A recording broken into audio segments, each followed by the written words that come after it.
नमस्ते प्रणाम चाची माई बहनी दीदी भौजी, हम मंजू वर्मा। स्वागत बा मंजू लोकगीत 123 में। आप सबके बीच बहुत प्यारा सोहर गीत लेके आ है।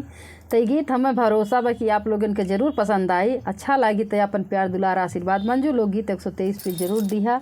चाची बहनी माई भौजी भैया जे भी देखा यह गाना का तो ज़रूर यह वीडियो को जितने देखे आप लोगों तो पूरा शेयर किया और कमेंट में एक बताया गीत कितना अच्छा लगा था। नमस्ते प्रणाम दीदी बहनी माई चाची भौजी। नीलम लोकगीत 123 हमारे चैनल के नाम बा। तो एक बार जरूर जाइए। हर प्रकार के गाना बा तो आप लोग जरूर देखिए। गाना अच्छा लगी तो ज़्यादा से ज़्यादा फुलवाज करिए और शेयर करिए। यह आप लोगों से रिक्वेस्ट बा। नीलम लोकगीत 123 आमे सुने सोहर गीत। बारिश के कन्हैया गनावा में ठाड़ी भैया गनावा में ठाड़ी भाए हो मैया काहे नाया गना बोलायो कालेवा नहीं दारी हो मैया काहे नाया गना बोलायो कालेवा नहीं दारी हो काऊ काऊ मोरे बेटा कहत डर लागे कहत डर लगाइयो बेटा आई गाई मथुरा से चिड़िया तो कंस बोलावाइयो बेटा आई गाए मथुरा से चिट्ठिया तो कंस बोलावाइयो हाली हाली अगना बहार कालेवना निकारा कालेवना निकाला हुआ मैया हमें का मथुरा निकाला गए मथुरा हम जबाइयो मैया हमें का मथुरा निकाला गए मथुरा हम जबाइयो एतानी बचन सुने जसुदा मानहि माना बिलखै मानहि माना रोवे मानहि माना रोवाइयो बेटा कंसा बड़ा है उत्पाती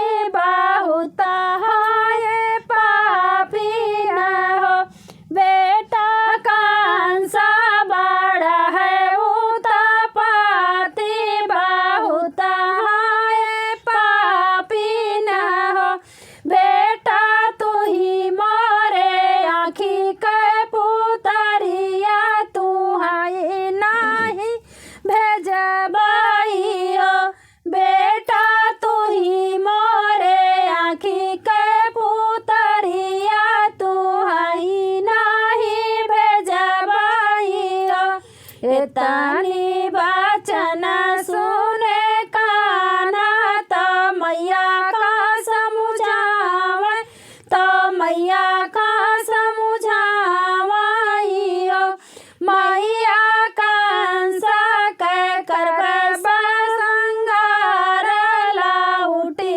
घर आई बाई हो मैया कंसा के करबे संगार लाउटी घर आई बाई हो पहली पाठनी जब आए कान्हा यही रस गुण मिला अहिरा सगुण मिला हो अहिरा अपने न सिर के घेड़ुआ हमारे सिर बाधायु हो अहिरा अपने न सिर के घेड़ुआ हमारे सिर बाधायु हो दूसरी पाठौनी जब आए कान्हा मलिया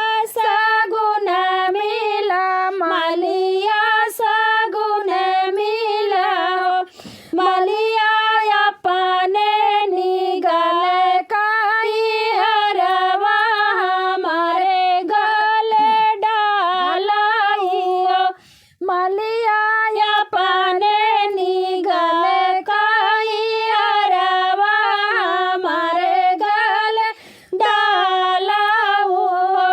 तीसरी पठौनी जब आए काना कुबरी सगुन मिली कुबरी सगुन मिली हो कुबरी अपने नी माथे का चंदनवा हमारे माथे लहराऊ कुबरी अपने नी माथे का चंदनवा हमारे माथे धराऊ चौथी पठौनी जब आए काना धोबिया सगुन मिला धोबिया सगुन मिला हो धोबिया अपने नी सिर के पगड़िया हमारे सिर